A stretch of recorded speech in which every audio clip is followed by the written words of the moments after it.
इमामुल हक जो कि स्टार नहीं था या क्रिकेट टीम में नहीं था, जरा उस टाइम पे जाते हैं। छोटा इमामुल हक। छोटा है, हाँ। Tell us about your Eid routine, क्या होता था ईद का रूटीन? बकरा ईद की हम स्पेसिफिकली बात कर। बकरा ईद पे जो सबसे इम्पॉर्टेंट चीज़ थी ना कि रात में ही एक्साइटमेंट शुरू हो जाती थी, क्योंकि एक तो थोड़ा सा सैड भी होते थे उस वक्त, क्योंकि अगले दिन क्योंकि हमारे जो दादा थे जब हम छोटे थे तो मुझे याद है मुल्तान में रहते थे, तो हमारे घर में जो कुर्बानी का जानवर होता था वो 5 से 6-7 दिन पहले आ जाता था, और उस वक्त हम जॉइंट फैमिली में रहते थे।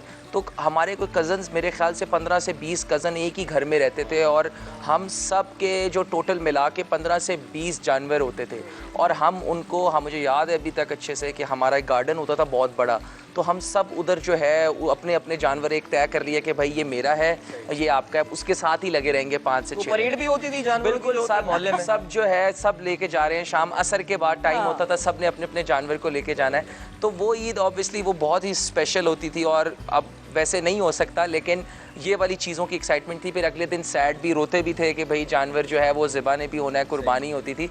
तो ये वाली जो थी एक्साइटमेंट वो बहुत ज़्यादा थी। फिर रात को आपको पता है खानों का एक होता था, लेकिन हमें उस वक्त छोटे थे तो खानों का तो इतनी एक्साइटमेंट नहीं थी, लेकिन हमारे पास तो सिर्फ यही वाली एक्साइटमेंट थी कि जो जानवरों के साथ जो थी।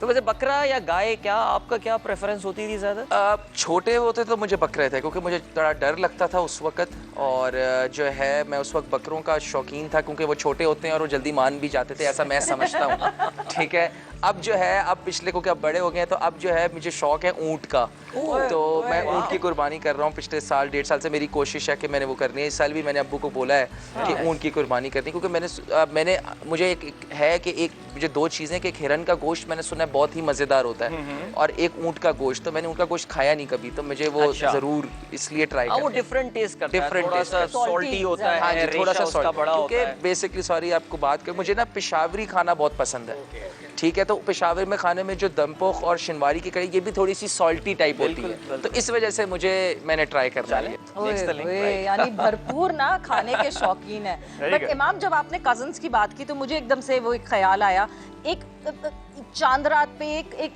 मुकाबला भी होता था कजन्स में कि नहीं जी वो जो खुर्राट वाली गाय है उसको हाथ कौन लगा सकता, होता था वो भी उस तरह?